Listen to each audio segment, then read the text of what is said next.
काते कांता कस्ते पुत्र संसारोऽयमतीव विचित्र। काते कांता कस्ते पुत्र संसारोऽयमतीव विचित्र। कस्य त्वं कः कुत आयात तत्त्वं चिन्तय तदिदं भ्रात।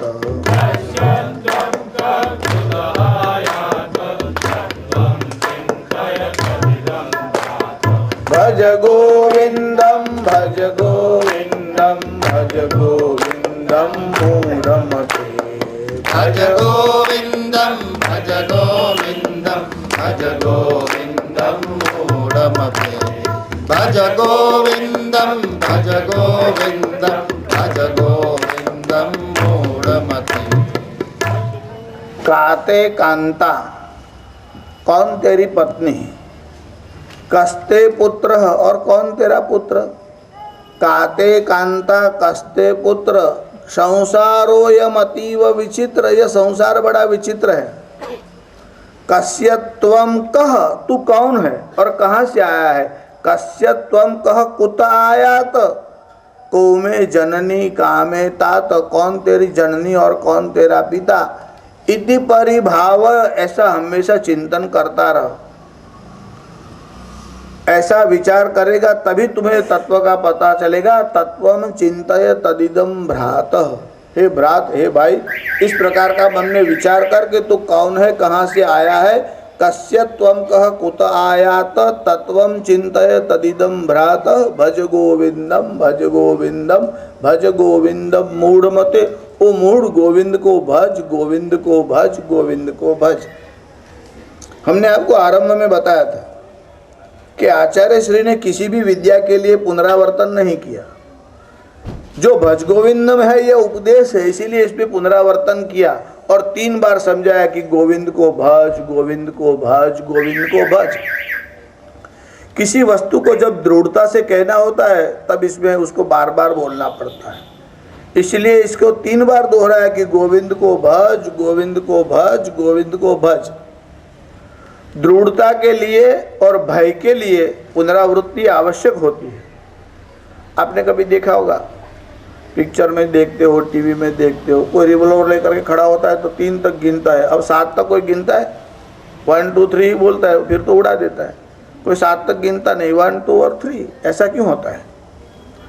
भय हो चाहे प्रेम हो, उपदेश देना हो तो उसका 3 बार पुनरावर्तन होता है। आचार्य श्री 3 बार इसी विषय को समझा रहे हैं कि भज गोविंदम भज गोविंदम भज गोविंदम मूढ़मते। सावधान करते हुए बताते हैं काते कांता, कौन तेरी पत्नी? क्योंकि हर एक जन्म में आपके पत्नी, पुत्र, पिता, माता सब बदलते जाते हैं। इस जन्म में जो आपकी पत्नी है जरूरी नहीं कि दूसरे जन्म में मिले। अगर भगवान से कोई प्रार्थना करे तो शायद मांगे भी कि अगले जन्म में मिले, कोई कोई न भी मांगे, पता नहीं। कभी कभी आदमी क्रोधित हो जाता है तो ऐसा बोलता है, शास्त्री जी मैं जीवन में एक भूल करी। कभी कभी ऐसा लगता है कि मैंने गलती की है। ऐसा दोनों को भी लग सकता है। किस किस को लगेगा यह कहना मुश्किल है। पत्नी को भी लग सकता है, कोई कोई बोलता है, कोई कोई नहीं बोलता, पर कहीं कहीं ऐसा एहसास होता है कि हमने गलती की है। ऐसा हर एक जन्म में माता पितृ सहस्राणी पितृदार शतानि च, आपके माता पिता, पत्नी, भाई बहन हर एक जन्म में सब बदलते ही जाते। यह जो रिश्ते हैं वो इस जन्म में है। आपका किसी भी जीव के साथ जो संबंध है, जो रिश्ता है, वह शाश्वत नहीं है, टाइम बीइंग है। इस जन्म में है, दूसरे जन्म में हो ना भी हो। भागवत जी में एक कथा है, कथा आप सब लोगों ने सुनी है, गजेंद्र मोक्ष की कथा है। कथा ऐसी है कि एक हाथी अपने परिवार के साथ त्रिकुटाचल पर्वत की तलहटी में रहता था। एक बार वह हाथी स्नान करने के लिए सरोवर में गया। अब वो सरोवर में स्नान करने के लिए गया तो अपने परिवार के साथ गया। हाथीनी भी गई, बच्चे भी गए, सब गए। यह स्नान करने के लिए जैसे ही सरोवर में गया, अंदर गया कि अंदर एक ग्राह था, जुगड़। उस ग्राह ने उस हाथी को पकड़ लिया, हाथी के पैर को पकड़ लिया। अब वो घसीटने लगा अंदर। हाथी अपनी रक्षा के लिए प्रयत्न करने लगा, छुड़ाने के लिए बहुत प्रयत्न किया, बहुत प्रयत्न किया, नहीं छुड़ा सका अपने आप। उस गजग्राह का युद्ध 1000 वर्ष तक चला, ऐसा आया है भागवत जी। किसी किसी के जन्माक्षर में गजग्राह योग होता है, और जिसकी जन्म पत्रिका में गजग्राह योग होता है, फिर पत्नी के साथ उसका चलता है, वो वहाँ खींचिए, यहाँ खींचिए, यहाँ खींचिए, ऐसा। शास्त्र जी 1000 वर्ष तो बहुत हो गए, 1000 दिन भी हो तो आपत्ति हो जाती है, 1000 वर्ष तो बहुत बड़ा समय होता है। पर गजग्राह, ग्राह जो है वो काल का स्वरूप है। जब जब शास्त्रों में काल की बात आई है तो 2 उपमाएं दी गई है। एक तो ग्राह यानी मगर जिसे हम कहते हैं, उसकी उपमा दी गई है, और एक सर्प। काल जो काल व्याल मुख ग्रास, यह काल जो है वह व्याल यानी सर्प जैसा है। क्यों सर्प जैसा? आप रोड पर जा रहे हो, पीछे हाथी आता हो, बैल आता हो, ऊंट आता हो, भैंस आती हो, तो आपको पता चल जाता है कि कोई पीछे आ रहा है। आप देखोगे क्योंकि उनके चलने में आवाज़ आती है, आप तुरंत देखते हो कि हाँ घोड़े की आवाज़ आ रही है, टाप आ रही है, घोड़े की आवाज़, टप टप आवाज़ आ रही है। भैंस आवे, गाय आवे, आवाज़ आती है, आप देखते हो। सर्प आता है, आपको पता नहीं चलता, क्यों? उसकी आवाज़ आती नहीं, एकदम धीरे से आता है। जिसके आने का पता नहीं चलता वह सर्प है। काल कब आ जाए उसका पता नहीं चलता। इसलिए कभी लोग ऐसी चर्चा करते, काले तो मैं साथ ही बेसिन चाह भी दे ली, रात्रे तो एकदम खबर ना पड़ी, खबर पड़े तो काल कौन है? काल की झपट ऐसी होती है, पता नहीं चलता। काल व्याल, वो सर्प की तरह आता है, इसका आने का पता नहीं चलता है। इसलिए उसको एक उपमा दी गई है, व्याल मानी सर्प की, और दूसरी मगर की। मगर की क्यों? आपने मगर के दांत देखे होंगे, आपने वो दंत चक्र पेटिका देखी है ना, गियर बॉक्स देखा है ना, उसमें ऐसे एक दूसरे के अंदर वो दांत जो है वो फंस जाते हैं। मगर के दांत घोड़े या गधे जैसे नहीं होते, एक के ऊपर एक दांत नहीं आते, बीच में ऐसे पकड़ में आते हैं। इसलिए इसकी पकड़ में जो वस्तु आती है ना वो निकलती नहीं, छूटती नहीं है, इसमें फंस जाता है। मगर की पकड़ से कोई छूटता नहीं है, उसी प्रकार काल की पकड़ से कोई जीव छूटता ही नहीं है, इसलिए उसे ग्राह की उपमा दे दी गई है। तो काल व्याल, एक तो काल को सर्प की उपमा बताई गई है, और दूसरी जो है मगर की। और संसार को 2 उपमाएं दी गई है।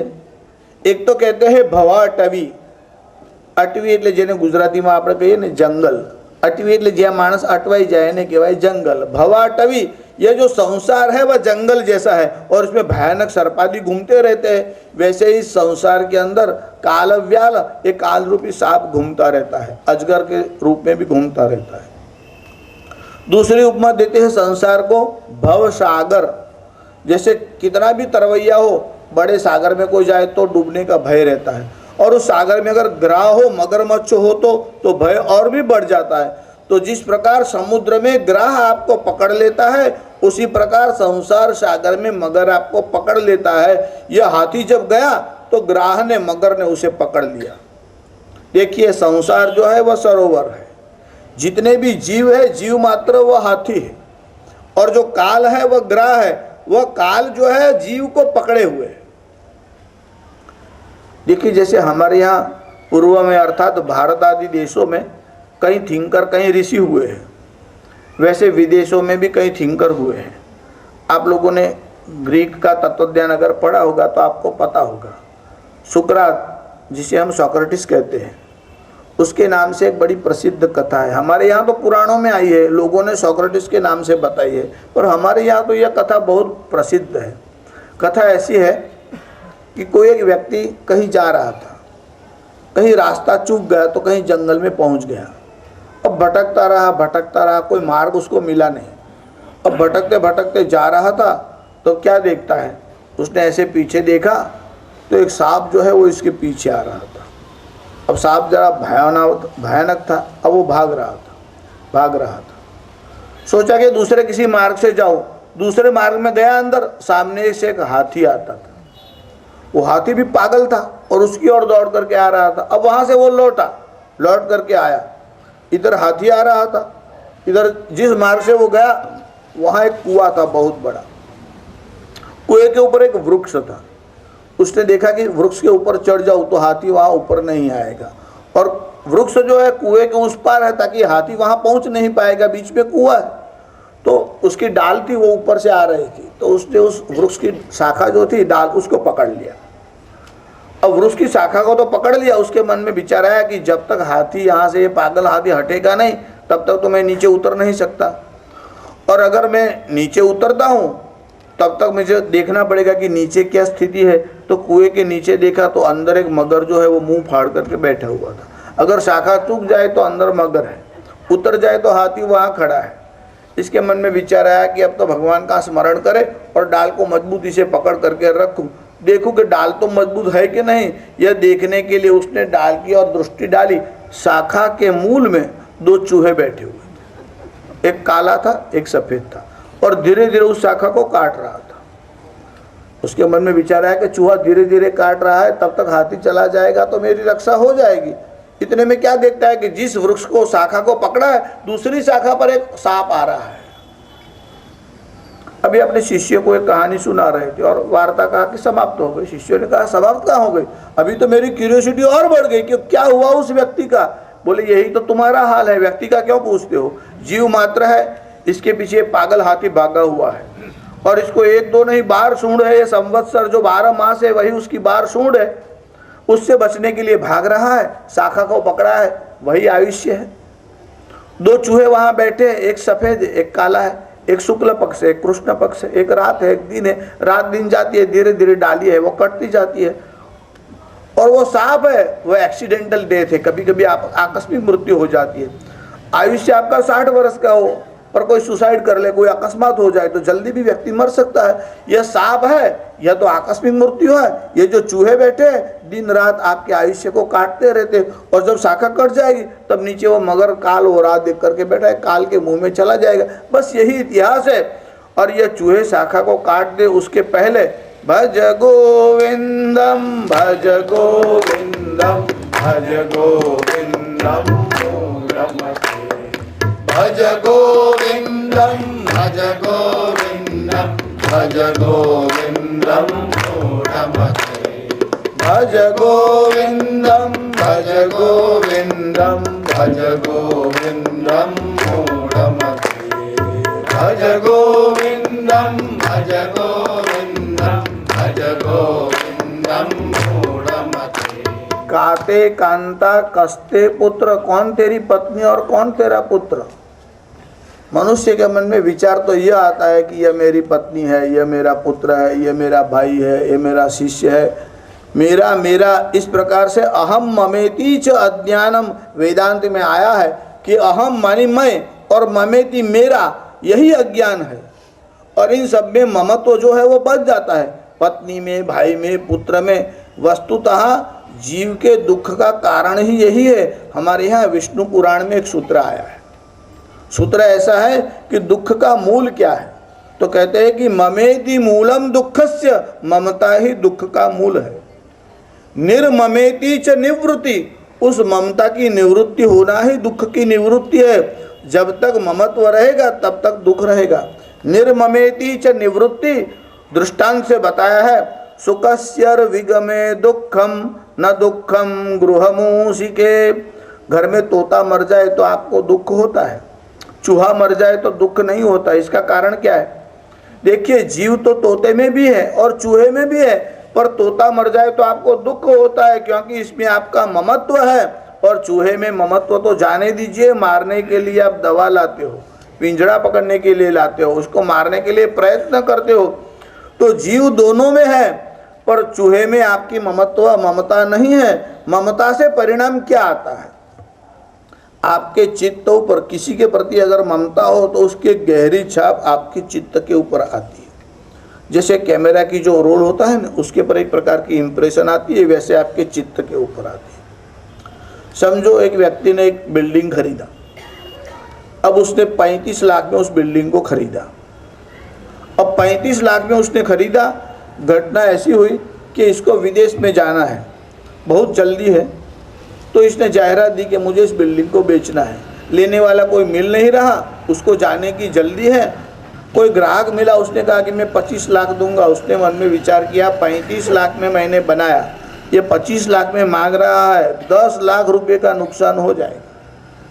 पर जल्दी थी, क्या करता, जो भी मिले ले लो, विदेश में सब समेट करके जाना है, तो 25 लाख में बिल्डिंग को बेच दिया। 25 लाख लेकर के गया। जिसने खरीदा वो राजी हो गया कि 35 लाख का बिल्डिंग 10 लाख कम देने पड़े, 35 का बिल्डिंग 25 में मिल गया। जिसने बेचा वह दुखी हुआ। प्रॉपर्टी एक ही है, एक को सुख हुआ, एक को दुख हुआ। अब यह विदेश जाने को लिए निकला, यहाँ से उसका फ्लाइट है, यह गया और दूसरे ही दिन क्या घटना हुई, भूकंप आया और भूकंप में वो पूरा का पूरा बिल्डिंग बैठ गया। अब जिसने लिया था उसके मन में दुख हुआ कि 10 लाख का फायदा हुआ मगर बिल्डिंग तो पूरा ही गया। उसको वहाँ फ्लाइट में समाचार मिला कि भूकंप आया और बिल्डिंग गया। इसके मन में वो हास, अच्छा हुआ मैंने बेच दिया। जो 24 घंटे 48 घंटे पहले दुखी हुआ था, नुकसान हुआ, वह राजी हो गया कि हास, क्यों कि यह बिल्डिंग मेरा है, ऐसी भावना थी। बेच देने के बाद मेरा है यह भावना गई, अब मेरा नहीं है। अब जिसने लिया उसके लिए हो गया मेरा। तो जहां मेरा आता है, જેને આપણે ગુજરાતીમાં કહીએ મારો, મારી અને મારું, આ ત્રણ પ્રત્યય જેને લાગે તે આપણાથી ભિન્ન એટલે જુદા હોય છે। એટલે આ મારી પત્ની છે, આ મારો પુત્ર છે, ऐसा जो ममत्व है यही दुख का मूल है। ममेति मूलम दुखस्य काते कांता कस्ते पुत्र संसारोऽयमतीव विचित्र। कस्य त्वं कः कुत आयात तत्त्वं चिन्तय तदिदं भ्रात। भज गोविन्दं भज गोविन्दं भज गोविन्दं मूढमते। भज गोविन्दं भज गोविन्दं भज गोविन्दं मूढमते। हे मूढ़, गोविंद को भज, गोविंद को भज, गोविंद को भज, क्योंकि प्राप्ते सन्निहिते मरणे, जब मरण नजदीक आएगा तो इनमें से कोई भी काम में नहीं आएगा। जिसे तू मेरा समझता है, वस्तुतः हमारा नित्य संबंध केवल परमात्मा से ही है।